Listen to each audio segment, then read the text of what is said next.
আজ থেকে ১৫০০ বছর আগে এই পৃথিবীর জমিনে যখন ছেলেরা নিজেদের মায়ের সঙ্গে নোংরা ব্যবহার করত, নিজের মাকে হত্যা করত, বাপেরা নিজেদের বেটিগুলোকে জ্যান্ত জ্যান্ত পুঁতে দিত, আমার নবী কখন এসেছে শুনুন, তার আগের ইতিহাসটা কেমন ছিল পৃথিবীর জানুন, জানা দরকার। পৃথিবীর জমিনে যারা শাসক ছিল তৎকালীন সময়, তাদের মধ্যে রোম ছিল পৃথিবীর দাদা, কাইসার। এই পৃথিবীর বিশাল বিশাল সাম্রাজ্য, যাদের এত তাকত ছিল, এত ক্ষমতা ছিল যে এত বিশাল এলাকা নিয়ে তাদের রাজত্ব ছিল। সূর্য ডুবতে একদিকে আর একদিকে উঠত, এই বিশাল হুকুমত যারা ছিল, কিন্তু তাদের মধ্যে মানবতা ছিল না, ইনসাফ ছিল না, ইনসানিয়াত ছিল না। তারা কি করত? গরিবের ঘরের ছেলেদের ঘরে কিতো দাস দাসী বানিয়ে রেখে দিত, গরিবের ঘরের মেয়েদের ঘরে দাসী রাখেল বানাতো, তাদেরকে বাজারে তোলা হতো।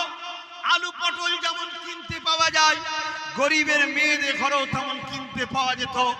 ধনীরা খরিদ করত, তাদের গর্ভে সন্তান হতো, ওই সন্তান যদি পুত্র সন্তান হতো, সন্তান নিয়ে ওই নারীকে হত্যা করে দিত। কিন্তু যখন আমার রসুল আসলে এই অত্যাচারকে রসুল মিটিয়ে দিয়ে, বন্ধ করে দিয়ে, পৃথিবীর বুকে একটা ইনসাফ, সভ্যতা, ইনসানিয়াতের এবং শান্তির সমাজ নবী করে দিয়েছে। জোরে বলুন সুবহানাল্লাহ। এই মাসে সেই রসুল এসেছিলেন। বাপেরা নিজের কন্যাকে হত্যা করত, রসুল এসে বন্ধ করেছে। নবী জানিয়েছে যে ঘরে কন্যা সন্তান হয়, ওই বাপকে মহান সৃষ্টিকর্তা জান্নাতের খবর দেয়। জোরে বলুন সুবহানাল্লাহ। আল্লাহ নবী নারীদের এত মর্যাদা দিয়েছে, পৃথিবীর জমিনে যারা এক আল্লাহকে মানত না, ৩৬০টা নকল খোদার উপাসনা করত, তাদেরকে রাসূল এসে মেসেজ দিল, শোনো, নারী অশুভ নয়, নারী তো একটা জান্নাত। আজ আমি বলে যাচ্ছি, যার যার বাড়িতে কন্যা সন্তান আছে বা নারী আছে, সে মা হোক, বোন হোক, বেটি হোক, সন্তান হোক, ওটা জানবেন একটা জান্নাত। জোরে বলুন সুবহানাল্লাহ। আরো জোরে বলা যাবে না। এই নারীদের মর্যাদা আমার রাসূল পাক সাল্লাল্লাহু আলাইহি সাল্লাম দিয়েছে। এই পৃথিবীর যারা হুকুমত করত, তাদেরকে রাসূল শিখিয়েছে, ক্ষমতার জোরে মানুষকে লুটলে হয় না, ক্ষমতার জোরে, শাসকের জোরে মানুষের উপরে জুলুম করলে হয় না। তুমি ক্ষমতার আসনে বসেছো, মানুষকে ভালোবাসতে হবে, মানুষের অধিকার দিতে হবে, মানুষকে পিয়ার করতে হবে, ইনসাফ, ইনসানিয়াত দিতে হবে। আল্লাহর রাসূল এটা দিয়েছে যে আমরা যারা নবীর উম্মত হব, আমাদের আখলাক, আমাদের আদর্শ, আমাদের চরিত্র নবী পাকের আদর্শে যেন করতে পারি। তাই প্রথম থেকে বলছি, রাসূলের হয়ে যান, নবীর হয়ে যান। আপনার যদি কন্যা সন্তান জন্ম হয়, আপনি যদি মুস্তাফার হন, ওই কন্যা সন্তানকে আল্লাহ নিয়ামত মনে করে ভালোবাসুন, জানবেন আল্লাহ আপনাকে জান্নাতের খবর দিচ্ছে। জোরে বলুন সুবহানাল্লাহ। আপনি যদি হুকুমতের ক্ষমতায় পান, আপনি যদি শাসকের ক্ষমতায় আসেন, আপনি যদি মুস্তাফার হন, আপনি যদি সত্যি ইমানদার হন, আপনার এলাকার অধনিষ্ঠ প্রজাদের ঘরে আপনাকে ভালোবাসতে হবে, তাদের অধিকার দিতে হবে, তাদের সুখে দুঃখে সাথ দিতে হবে, তাদেরকে পিয়ার করতে হবে, তাদের উপরে জুলুম করা যাবে না। যদি আপনি জুলুম করেন, আপনি মুস্তাফার হতে পারবেন না। কেন? আপনার মুস্তাফা, আপনার নেতা শিখিয়েছে মানুষকে ভালোবাসার কথা। জোরে বলুন সুবহানাল্লাহ। আরো জোরে বলুন সুবহানাল্লাহ। আজ আমার রাসূল পাক সাল্লাল্লাহু আলাইহি সাল্লাম এই পৃথিবীর জমিনে এসে, সে সময়ে রোমেরা বড় বড় স্টেডিয়াম তৈরি করে, সেখানে কি বলে, গরিবের ঘরের ছেলেদের ঘরে বাঘের সঙ্গে কুস্তি লড়াতো। যেমন আমাদের কলকাতা ইডেন গার্ডেন আছে, বা আরো সব খেলার মাঠ রয়েছে। আমি ওই খেলার মাঠে দেখবেন খেলা হয়, আর লোকেরা, দর্শকরা চতুর্দিকে গ্যালারিতে বসে আনন্দ ভোগ করে। তৎকালীন সময় কিন্তু খেলা হতো কিভাবে? মানুষের সঙ্গে বাঘের লড়াই করাতো, আর গরিবের ঘরের ছেলে হাতে পায়ে শিকল বাঁধা, কিছু করার নেই, ছেড়ে দিত, বাধ্য হয়ে লড়তে হতো। কিন্তু তারা লড়াই করে বেশিক্ষণ টিকে থাকতে পারতো না। সেই বাঘের আঘাতে সেই গরিবের ঘরের ছেলেগুলো মারা যেত। এই ছিল বর্বরতা, অসভ্যতা। এগুলোকে রসুল মিটিয়েছে, বন্ধ করেছে। জোরে বলুন সুবহানাল্লাহ। আজও যদি আমাদের সমাজে নারীদের অপমান করা হয়, নারীদেরকে হত্যা করা হয়, নারীদের উপরে জুলুম করা হয়, তাই প্রত্যেকটা নবীর উম্মতের দায়িত্ব কে কি বলবে না বলবে দেখার দরকার নেই। ওই নারীর বিরোধী যারা, নারীর উপরে জুলুম করে যারা, তাদের বিরুদ্ধে আপনাদের ঘরে সোচ্চার হতেই হবে, তবেই তুমি উম্মত। জোরে বলুন সুবহানাল্লাহ, আরো জোরে বলুন সুবহানাল্লাহ। ঠিক তেমনি কোন ক্ষমতার আসনে বসে যদি দেশ ও দেশের সম্পদকে লোটে, দেশবাসীকে লোটে, উম্মতে মুহাম্মাদির ঈমানি দায়িত্ব তোমার পাওয়ার থাকুক চাই না থাকুক, তুমি একজন নাগরিক হিসাবে তোমার ঈমানি দায়িত্ব রাসূলের উম্মত হিসাবে অন্যায়ের প্রতিবাদ করতেই হবে। জোরে বলুন সুবহানাল্লাহ, আরো জোরে বলুন সুবহানাল্লাহ। নারী দিবে, নারী দিবে। আমার সাথে সকলে বলুন সরকার কি আমত, বলুন মারহাবা। সরকার কি আমত, आका की आमद, हुजूर की आमद, नूर की आमद, शफाअत की आमद। और ऊंचा बोलो यासीन की आमद, तोहा की आमद, हबीब की आमद। हाथ उठा के बोलो यासीन की आमद, तोहा की आमद, अहमद की आमद। नारे तकबीर, नारे तकबीर। आका की आमद, सरकार की आमद, हुजूर की आमद। लब्बैक या रसूल अल्लाह, बोलो नमाज से लब्बैक या रसूल अल्लाह, लब्बैक या रसूल अल्लाह, लब्बैक या रसूल अल्लाह, लब्बैक या रसूल अल्लाह, लब्बैक या रसूल अल्लाह। नारे तकबीर। আমাদের এই আলোচনা দেখে কিছু গুস্তাগে রাসূলরা বলতে পারে এরা কঠোরবাদী, এরা মৌলবাদী, অনেক কিছু বলতে পারে। কুকুরকে ঘাউ ঘাউ করতে দেন, কুকুরকে ঘেউ ঘেউ করতেই দেন। ওলিয়ে ভেবে লাভ নেই। আমরা রাসূলের ছিলাম, আছি, আমাদের পরের বাচ্চাগুলোকে রাসূলের দরবারের কুকুর গোলাম বানিয়ে যাব। জোরে বলুন সুবহানাল্লাহ, আরো জোরে বলুন সুবহানাল্লাহ। এতে দুনিয়া আমাদেরকে কি ভাবছে, কি দেখছে, কি লক্ষ্য করছে, ওসব আমাদের দেখার দরকার নেই।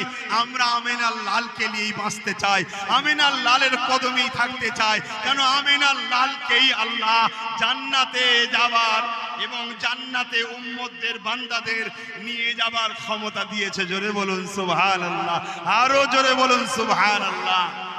ভাইরা আমার, এই মাসেই রাসূল পাক সাল্লাল্লাহু আলাইহি সাল্লাম এসেছিলেন। আহা, ছোট্টবেলা থেকে নবী ইনসাফ পরায়ণ ছিলেন। গাছের তলায় ঢুকে গিয়ে দরদ দেখালে হবে না, একটু বাইরে বেরোতে হবে। বুঝতে পারছেন না? একদম সোজা ছায়াটাকে ধরেছে। ভাই আর তো বেশি সময় নেই, আর 20 মিনিট আছে, একটু আসেন না। নবীর মিলাদের মাহফিলে সম্মানার্থে চলে আসুন, এসে বসে পড়ুন। ছাওয়া খুঁজলে হয় বোকা, কেউ না দেখুক, আল্লাহ তো দেখছে যে প্রেম কার কতটা জোরে। চলে আসুন। হ্যাঁ হ্যাঁ, শুধু ছাওয়া খুঁজবে, একটু কষ্ট না করলে আল্লাহ পাওয়া যায়। হ্যাঁ, হযরতে বেলাল হুজুর কম কষ্ট করেছে, হযরতে সিদ্দিক আকবর কম কষ্ট করেছে, হযরতে ফারুক আজম কম কষ্ট করেছে, হযরতে মাওলা আলী কম কষ্ট করেছে। এ যুবক শোনো,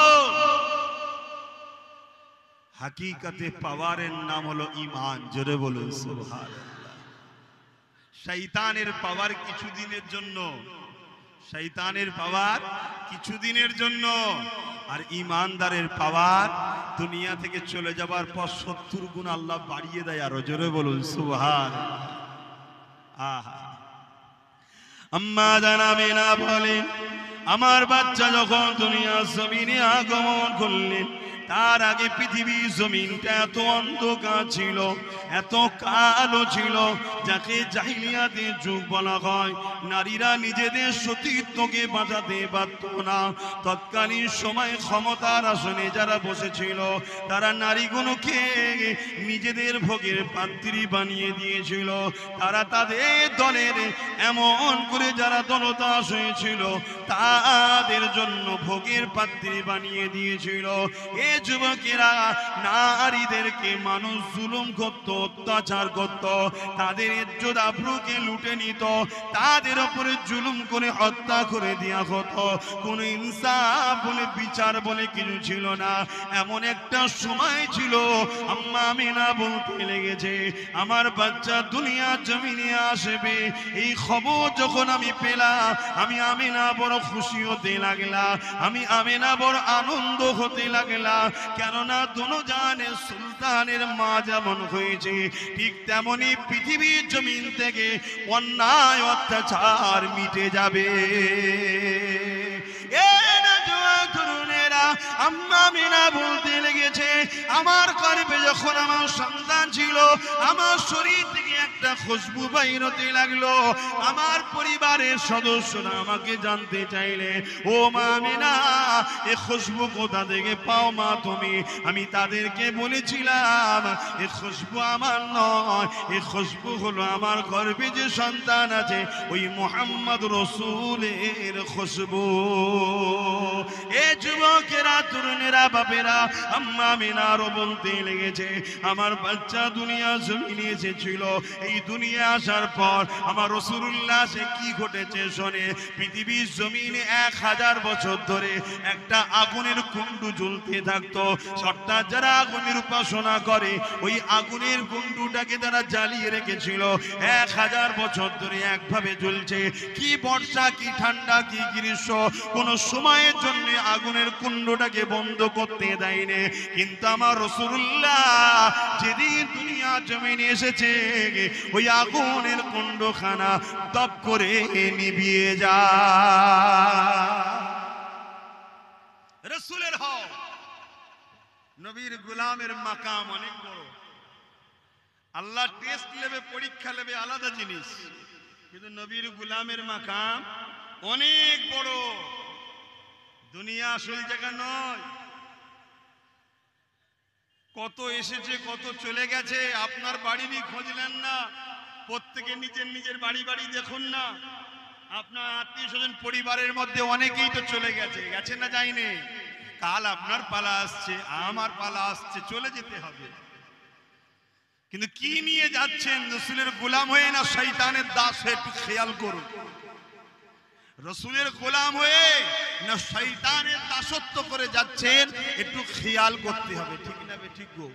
হ্যাঁ, আল্লাহ নবীকে মহব্বত করলে যদি দুনিয়া আপনাকে তানা দেয় দিতে দেন অসুবিধে নাই। আল্লাহ নবীকে মহব্বত করলে দুনিয়া যদি আপনাকে মারে মারতে দেন অসুবিধে নাই। কারণ ইতিহাস সাক্ষী দিতে লেগেছে এই জমিনের উপরে যুগ যুগ ধরে যারা ইনসাফের পক্ষে কথা বলেছে, যারাই গরিবের হয়ে কথা বলেছে, যারাই হকের হয়ে কথা বলেছে, যারাই মানবতার হয়ে কথা বলেছে, যারা ইনসাফের জন্য কথা বলেছে, যারাই সভ্যতার জন্য কথা বলেছে, তাদেরকে একদল জালিমরা মিটাতে চেয়েছে।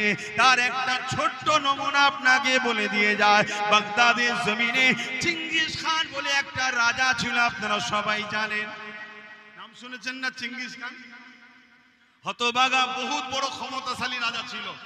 কিন্তু তার পরিবারের কোনো খবর আছে নাকি আজকে? কোনো খবর নেই। তার কোনো খোঁজ খবর কেউ নেই। কোথায় আছে কেউ দেখতে যায়? বাগদাদের জমিনে এত মুসলমানকে মেরেছিল, এত মেরেছিল, এই মাথার খুলি দিয়ে, শোনো, মাথার খুলি দিয়ে ওই চেঙ্গিস খান এবং তার সৈন্যরা ইটের জায়গায় পাথরের জায়গায় মাথার খুলি দিয়ে, মুসলমানদের মাথার খুলি দিয়ে বড় বড় রাজপ্রাসাদ, বড় বড় মিনার তৈরি করেছিল। বিশ্ব বলেছিল ইসলাম আর দাঁড়াতে পারবে না, মুসলমান আর দাঁড়াতে পারবে না। কিন্তু আলহামদুলিল্লাহ আমার রাসূলের গোলামের মজা এত যে আজকের দিনও পৃথিবীতে 200 কোটির উপরে মুসলমান। জোরে বলুন সুবহানাল্লাহ। আরো জোরে বলবেন না? খেয়াল করে দেখো, যারা আমার রাসূল পাক সাল্লাল্লাহু আলাইহি সাল্লামের গোলাম হয়েছে, প্রেমিক হয়েছে, যত তারা বয়স হয়েছে, বুড়ো হয়েছে, বয়স বেড়েছে, তত তাদের সম্মান মানুষের কাছে বাড়তেই চলেছে। জোরে বলুন সুবহানাল্লাহ। আমি বুঝাবার জন্য বলছি, দুনিয়া যাদেরকে আমরা এখন নায়ক লিড বলি, দেখুন অনেকে ফ্যান ফলোয়ার্স হয়ে যায়, কিছুদিন পরে যখন তার বুড়ো হয়ে যায় লোক তাকে ভুলে যায়, ছেড়ে দেয়, গুরুত্ব শেষ, চর্চা শেষ। কিন্তু যারা আশিকে রাসূল হয়, আলেমে হাক্কানি হয়, তাদের যত বয়স বাড়ে তাদের সম্মান জনগণ আরো বেশি বেশি করতে থাকে। জোরে বলুন সুবহানাল্লাহ। আরো জোরে বলবেন না সুবহানাল্লাহ? নারী দিবে, নারী দিবে। দোনো জাহানের সুলতানের আগমনের মাস, দোনো জাহানের সুলতানের আগমনের মাস, নারী দিবে। আলহামদুলিল্লাহ। তাই আমি আপনাদেরকে একটাই মেসেজ দেব, আমার রসুলের হয়ে যান, আমার নবীর হয়ে যান। জিন্দেগির প্রত্যেকটা মুহূর্ত, প্রত্যেকটা মোড়ে, প্রত্যেকটা দপ্তরে, প্রত্যেকটা টাইমে, প্রত্যেকটা জায়গাতে রসুল ছাড়া দ্বিতীয় কাউকে মডেল বলে মানবেন না। যদি আপনি আখিরাতেও মুক্ত হতে চান এবং দুনিয়াতেও ইজ্জত ওয়ালা হতে চান। আরে অর্থ ইজ্জত নয়। আজ যার অর্থ আছে তার অর্থের জন্য তাকে সম্মান দেয়, কিন্তু তার অর্থ যখন কাল শেষ হয়ে যাবে দেখবেন লোক তাকে আর পুজবে না।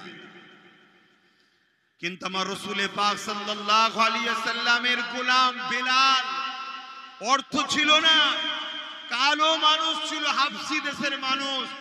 আজও পৃথিবীর কোটি কোটি কোটি কোটি লোক যখন রাসূলের কথা বলে বেলালের আলোচনা করে। জোরে বলুন সুবহান। ঠিক না বেঠি? ভাবুন, এগুলো ভাবুন ভাইরা আমার। ক্ষমতার আসনটা বড় জিনিস নয়। ইতিহাস বলছে এই ভারতবর্ষে একজন রাজা ছিল আকবর, নাম শুনেছেন না? হতভাগা আকবরকে দুনিয়ার লোক আর মনে রাখেনি। তার কবর কোথা কেউ জানে না, তার ছেলে পুলে কারা আছে কেউ জানে না। কিন্তু এই দুনিয়াতে আর একটা ব্যক্তির নাম বলছি, যিনার নাম হচ্ছে হযরতে মুজাদ্দিদে আল-ফিসানি রাহমাতুল্লাহ আলাইহি, যার দরবারে আজও কোটি কোটি কোটি লোক যাচ্ছে। কেন? হতভাগা আকবর ছিল রাসূলুল্লাহর পক্ষে নয়, মুজাদ্দিদ আল-ফিসানি ছিল রাসূলুল্লাহর গোলাম। জোরে বলুন সুবহানাল্লাহ। আরো জোরে বলুন সুবহানাল্লাহ। রাসূলের হয়ে যান, নবীর হয়ে যান। নবীর গোলাম যদি হতে পারেন দুনিয়ায় হয়তো একটু পরীক্ষা হবে। ইমামে হোসাইন পাককে আল্লাহ পরীক্ষা নিয়েছে, যে পরীক্ষা নিয়েছে ওই পরীক্ষা তো আল্লাহ আমাদেরকে নেয়নি। ৭২টা নিজের সন্তান পরিবার সহ ৭২ জন শহীদ হয়েছে। কাঁধে করে ৭২টা লাশকে নিয়ে এসেছে। ৭২টা শহীদের রক্তে হোসাইন ওদের লাল হয়ে গেছে। তথাপিও এজিদকে লোক ভুলে গেছে, এজিদের লোক দুর্নাম করে, বদনাম করে, এজিদকে লোক থুতু মারে। কিন্তু আজকে ইমামে হোসাইনকে লোক এত স্মরণ করে যে পাড়ায় পাড়ায় খুঁজলে আজও আমার ভারতে মনে হয় কয়েক কোটি হোসাইন নাম পাওয়া যাবে। জোরে বলুন সুবহানাল্লাহ। আরো জোরে বলুন সুবহানাল্লাহ। আমার ওই একটাই বিষয় আজকে, কেন সময় সংক্ষেপ, রসুলের হয়ে যায়, নবীর হয়ে যায়। আজ থেকে ১৫০০ বছর আগে এই পৃথিবীর জমিনে যখন ছেলেরা নিজেদের মায়ের সঙ্গে নোংরা ব্যবহার করত, নিজের মাকে হত্যা করত, বাপেরা নিজেদের বেটিগুলোকে জ্যান্ত জ্যান্ত পুঁতে দিত, আমার নবী কখন এসেছে শুনুন, তার আগের ইতিহাসটা কেমন ছিল পৃথিবীর জানুন, জানা দরকার। পৃথিবীর জমিনে যারা শাসক ছিল তৎকালীন সময়, তাদের মধ্যে রোম ছিল পৃথিবীর দাদা, কাইসার। এই পৃথিবীর বিশাল বিশাল সাম্রাজ্য, যাদের এত তাকত ছিল, এত ক্ষমতা ছিল, যে এত বিশাল এলাকা নিয়ে তাদের রাজত্ব ছিল। সূর্য ডুবতে একদিকে আর একদিকে উঠত। এই বিশাল হুকুমত যারা ছিল, কিন্তু তাদের মধ্যে মানবতা ছিল না, ইনসাফ ছিল না, ইনসানিয়াত ছিল না। তারা কি করত? গরিবের ঘরের ছেলেদের ঘরে কৃতদাস দাসী বানিয়ে রেখে দিত, গরিবের ঘরের মেয়েদের ঘরে দাসী রাখেল বানাতো, তাদেরকে বাজারে তোলা হতো। আলু পটল যেমন কিনতে পাওয়া যায়, গরিবের মেয়েদের ঘরেও তেমন কিনতে পাওয়া যেত। ধনীরা খরিদ করত, তাদের গর্ভে সন্তান হতো। ওই সন্তান যদি পুত্র সন্তান হতো সন্তান নিয়ে ওই নারীকে হত্যা করে দিত। কিন্তু যখন আমার রসুল আসলে এই অত্যাচারকে রসুল মিটিয়ে দিয়ে, বন্ধ করে দিয়ে পৃথিবীর বুকে একটা ইনসাফ, সভ্যতা, ইনসানিয়াতের এবং শান্তির সমাজ নবী করে দিয়েছে। জোরে বলুন সুবহানাল্লাহ। এই মাসে সেই রসুল এসেছিলেন। বাপেরা নিজের কন্যাকে হত্যা করত, রসুল এসে বন্ধ করেছে। নবী জানিয়েছে যে ঘরে কন্যা সন্তান হয় ওই বাপকে মহান সৃষ্টিকর্তা জান্নাতের খবর দেয়। জোরে বলুন সুবহানাল্লাহ। আল্লাহ নবী নারীদের এত মর্যাদা দিয়েছে, পৃথিবীর জমিনে যারা এক আল্লাহকে মানত না, 360টা নকল খোদার উপাসনা করত, তাদেরকে রাসূল এসে মেসেজ দিল, শোনো নারী অশুভ নয়, নারী তো একটা জান্নাত। আজ আমি বলে যাচ্ছি, যার যার বাড়িতে কন্যা সন্তান আছে বা নারী আছে, সে মা হোক, বোন হোক, বেটি হোক, সন্তান হোক, ওটা জানবেন একটা জান্নাত। জোরে বলুন সুবহানাল্লাহ। আরো জোরে বলা যাবে না। এই নারীদের মর্যাদা আমার রাসূল পাক সাল্লাল্লাহু আলাইহি সাল্লাম দিয়েছে। এই পৃথিবীর যারা হুকুমত করত তাদেরকে রাসূল শিখিয়েছে, ক্ষমতার জোরে মানুষকে লুটলে হয় না, ক্ষমতার জোরে, শাসকের জোরে মানুষের উপরে জুলুম করলে হয় না। তুমি ক্ষমতার আসনে বসেছো, মানুষকে ভালোবাসতে হবে, মানুষের অধিকার দিতে হবে, মানুষকে পিয়ার করতে হবে, ইনসাফ, ইনসানিয়াত দিতে হবে। আল্লাহর রাসূল এটা দিয়েছে যে আমরা যারা নবীর উম্মত হব, আমাদের আখলাক, আমাদের আদর্শ, আমাদের চরিত্র নবী পাকের আদর্শে যেন করতে পারি। তাই প্রথম থেকে বলছি, রাসূলের হয়ে যান, নবীর হয়ে যান। আপনার যদি কন্যা সন্তান জন্ম হয়, আপনি যদি মুস্তাফার হন, ওই কন্যা সন্তানকে আল্লাহ নিয়ামত মনে করে ভালোবাসুন, জানবেন আল্লাহ আপনাকে জান্নাতের খবর দিচ্ছে। জোরে বলুন সুবহানাল্লাহ। আপনি যদি হুকুমতের ক্ষমতায় পান, আপনি যদি শাসকের ক্ষমতায় আসেন, আপনি যদি মুস্তাফার হন, আপনি যদি সত্যি ইমানদার হন, আপনার এলাকার অধনিষ্ঠ প্রজাদের ঘরে আপনাকে ভালোবাসতে হবে, তাদের অধিকার দিতে হবে, তাদের সুখে দুঃখে সাথ দিতে হবে, তাদেরকে পিয়ার করতে হবে, তাদের উপরে জুলুম করা যাবে না। যদি আপনি জুলুম করেন, আপনি মুস্তাফার হতে পারবেন না। কেন? আপনার মুস্তাফা, আপনার নেতা শিখিয়েছে মানুষকে ভালোবাসার কথা। জোরে বলুন সুবহানাল্লাহ। আরো জোরে বলুন সুবহানাল্লাহ। আজ আমার রাসূল পাক সাল্লাল্লাহু আলাইহি সাল্লাম এই পৃথিবীর জমিনে এসে সে সময়ে রোমেরা বড় বড় স্টেডিয়াম তৈরি করে সেখানে কি বলে, গরিবের ঘরের ছেলেদের ঘরে বাঘের সঙ্গে কুস্তি লড়াতো। যেমন আমাদের কলকাতা ইডেন গার্ডেন আছে বা আরো সব খেলার মাঠ রয়েছে। আমি ওই খেলার মাঠে দেখবেন খেলা হয়, আর লোকেরা, দর্শকরা চতুর্দিকে গ্যালারিতে বসে আনন্দ ভোগ করে। তৎকালীন সময় কিন্তু খেলা হতো কিভাবে, মানুষের সঙ্গে বাঘের লড়াই করাতো, আর গরিবের ঘরের ছেলে হাতে পায়ে শিকল বাঁধা, কিছু করার নেই, ছেড়ে দিত, বাধ্য হয়ে লড়তে হতো। কিন্তু তারা লড়াই করে বেশিক্ষণ টিকে থাকতে পারতো না, সেই বাঘের আঘাতে সেই গরিবের ঘরের ছেলেগুলো মারা যেত। এই ছিল বর্বরতা, অসভ্যতা। এগুলোকে রাসূল মিটিয়েছে, বন্ধ করেছে। জোরে বলুন সুবহানাল্লাহ। আজও যদি আমাদের সমাজে নারীদের অপমান করা হয়, নারীদেরকে হত্যা করা হয়, নারীদের উপরে জুলুম করা হয়, এই প্রত্যেকটা নবীর উম্মতের দায়িত্ব, কে কি বলবে না বলবে দেখার দরকার নেই। ওই নারীর বিরোধী যারা, নারীর উপরে জুলুম করে যারা, তাদের বিরুদ্ধে আপনাদের ঘরে সোচ্চার হতেই হবে, তবেই তুমি উম্মত। জোরে বলুন সুবহানাল্লাহ। আরো জোরে বলুন সুবহানাল্লাহ। ঠিক তেমনি কোন ক্ষমতার আসনে বসে যদি দেশ ও দেশের সম্পদকে লোটে, দেশবাসীকে লোটে, উম্মতে মুহাম্মাদির ইমানি দায়িত্ব, ইমানি দায়িত্ব তোমার পাওয়ার থাকুক চাই না থাকুক, তুমি একজন নাগরিক হিসাবে তোমার ইমানি দায়িত্ব রাসূলের উম্মত হিসাবে অন্যায়ের প্রতিবাদ করতেই হবে। জোরে বলুন সুবহানাল্লাহ। আরো জোরে বলুন সুবহানাল্লাহ। নারী দিবে, নারী দিবে। আমার সাথে সকলে বলুন সরকার কি আমত, বলুন মারহাবা। সরকার কি আমত, आका की आमद, हुजूर की आमद, नूर की आमद, शफाअत की आमद, और ऊंचा बोलो यासीन की आमद, तोहा की आमद, हबीब की आमद। हाथ उठा के बोलो यासीन की आमद, तोहा की आमद, अहमद की आमद, नारे तकबीर, नारे तकबीर, आका की आमद, सरकार की आमद, हुजूर की आमद, लब्बैक या रसूल अल्लाह, उलमा सद लब्बैक या रसूल अल्लाह, लब्बैक या रसूल अल्लाह, लब्बैक या रसूल अल्लाह, लब्बैक या रसूल अल्लाह, लब्बैक या रसूल अल्लाह, नारे तकबीर। আমাদের এই আলোচনা দেখে কিছু গুস্তাগে রাসূলরা বলতে পারে এরা কঠোরবাদী, এরা মৌলবাদী, অনেক কিছু বলতে পারে। কুকুরকে ঘাউ ঘাউ করতে দেন, কুকুরকে ঘেউ ঘেউ করতেই দেন, ওলিয়ে ভেবে লাভ নেই। আমরা রাসূলের ছিলাম, আছি, আমাদের পরের বাচ্চাগুলোকে রাসূলের দরবারের কুকুর গোলাম বানিয়ে যাব। জোরে বলুন সুবহানাল্লাহ, আরো জোরে বলুন সুবহানাল্লাহ। এতে দুনিয়া আমাদেরকে কি ভাবছে, কি দেখছে, কি লক্ষ্য করছে, ওসব আমাদের দেখার দরকার নেই।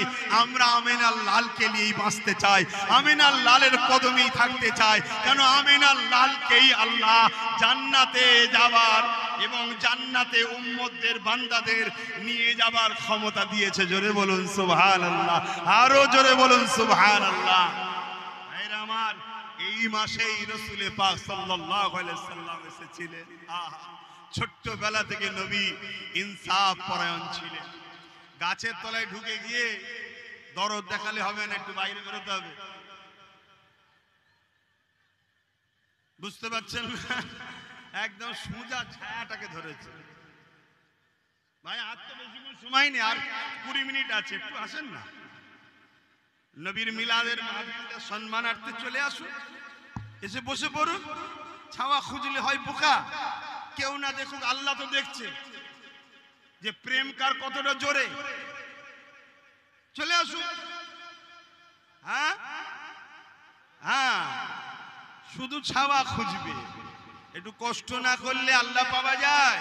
হ্যাঁ, হযরতে বেলাল হুজুর কম কষ্ট করেছে, হযরতে সিদ্দিক আকবর কম কষ্ট করেছে, হযরতে ফারুক আজম কম কষ্ট করেছে, হযরতে মাওলা আলী কম কষ্ট করেছে। এ যুবক শোনো, হাকিকতে পাওয়ারের নাম হলো ঈমান। জোরে বলুন সুবহানাল্লাহ। শয়তানের পাওয়ার কিছুদিনের জন্য, শয়তানের পাওয়ার কিছুদিনের জন্য, আর ঈমানদারের পাওয়ার দুনিয়া থেকে চলে যাবার পর 70 গুণ আল্লাহ বাড়িয়ে দেয়। আরো জোরে বলুন সুবহানাল্লাহ। আহা, আম্মা জানামিনা বলেন, আমার বাচ্চা যখন দুনিয়ার জমিনে আগমন করলেন, তার আগে পৃথিবীর জমিনটা এত অন্ধকার ছিল, এত কালো ছিল, যাকে জাহিলিয়াতের যুগ বলা হয়। নারীরা নিজেদের সতীত্বকে বাঁচাতে পারত না।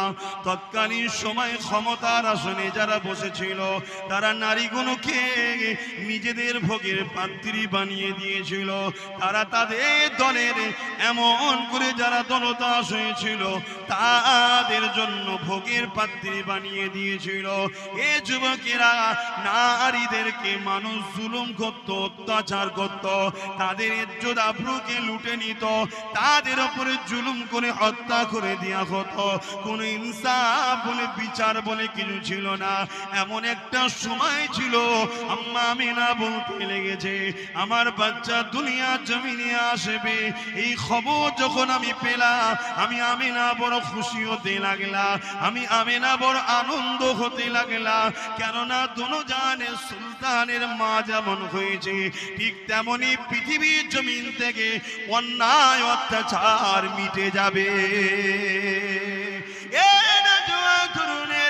আম্মা আমিনা বলতে লেগেছে, আমার গর্ভে যখন আমার সন্তান ছিল, আমার শরীর থেকে একটা খুশবু বাইর হতে লাগলো।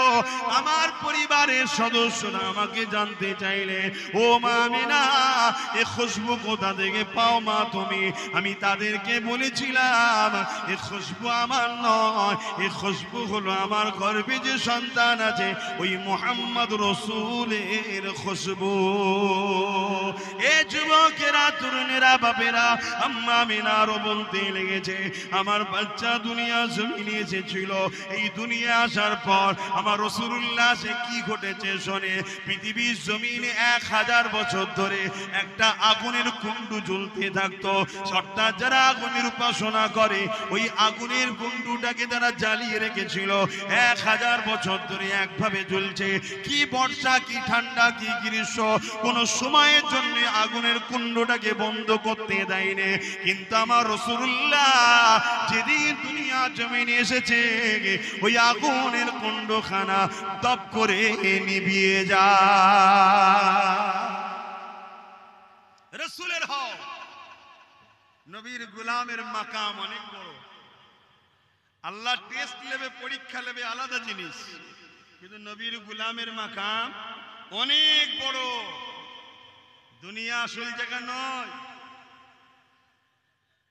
কত এসেছে, কত চলে গেছে, আপনার বাড়িরই খোঁজ নেন না। প্রত্যেকে নিজের নিজের বাড়ি বাড়ি দেখুন না। আপনার আত্মীয় স্বজন পরিবারের মধ্যে অনেকেই তো চলে গেছে, গেছে না যায়নি। কাল আপনার পালা আসছে, আমার পালা আসছে, চলে যেতে হবে। কিন্তু কি নিয়ে যাচ্ছেন? রাসূলের গোলাম হয়ে না শয়তানের দাস হয়ে? একটু খেয়াল করুন। রাসূলের গোলাম হয়ে না শয়তানের দাসত্ব করে যাচ্ছেন, একটু খেয়াল করতে হবে। ঠিক না বে ঠিক গো? হ্যাঁ, আল্লাহ নবীকে মহব্বত করলে যদি দুনিয়া আপনাকে তানা দেয়, দিতে দেন, অসুবিধে নাই। আল্লাহ নবীকে মহব্বত করলে দুনিয়া যদি আপনাকে মারে, মারতে দেন, অসুবিধে নাই। কারণ ইতিহাস সাক্ষী দিতে লেগেছে এই জমিনের উপরে যুগ যুগ ধরে যারা ইনসাফের পক্ষে কথা বলেছে, যারাই গরিবের হয়ে কথা বলেছে, যারাই হকের হয়ে কথা বলেছে, যারাই মানবতার হয়ে কথা বলেছে, যারা ইনসাফের জন্য কথা বলেছে, যারাই সভ্যতার জন্য কথা বলেছে, তাদেরকে একদল জালিমরা মিটাতে চেয়েছে। তার একটা ছোট্ট নমুনা আপনাকে বলে দিয়ে যায়। বাগদাদের জমিনে চেঙ্গিস খান বলে একটা রাজা ছিল, আপনারা সবাই জানেন, নাম শুনেছেন না? চেঙ্গিস খান হতভাগা, বহুত বড় ক্ষমতাশালী রাজা ছিল। কিন্তু তার পরিবারের কোনো খবর আছে নাকি আজকে? কোনো খবর নেই। তার কোনো খোঁজ খবর কেউ নেই। কোথায় আছে কেউ দেখতে যায়? বাগদাদের জমিনে এত মুসলমানকে মেরেছিল, এত মেরেছিল, এই মাথার খুলি দিয়ে, শোনো, মাথার খুলি দিয়ে ওই চেঙ্গিস খান এবং তার সৈন্যরা ইটের জায়গায়, পাথরের জায়গায় মাথার খুলি দিয়ে, মুসলমানদের মাথার খুলি দিয়ে বড় বড় রাজপ্রাসাদ, বড় বড় মিনার তৈরি করেছিল। বিশ্ব বলেছিল ইসলাম আর দাঁড়াতে পারবে না, মুসলমান আর দাঁড়াতে পারবে না। কিন্তু আলহামদুলিল্লাহ আমার রাসূলের গোলামের মজা এত যে আজকের দিনও পৃথিবীতে 200 কোটির উপরে মুসলমান। জোরে বলুন সুবহানাল্লাহ। আরো জোরে বলবেন না?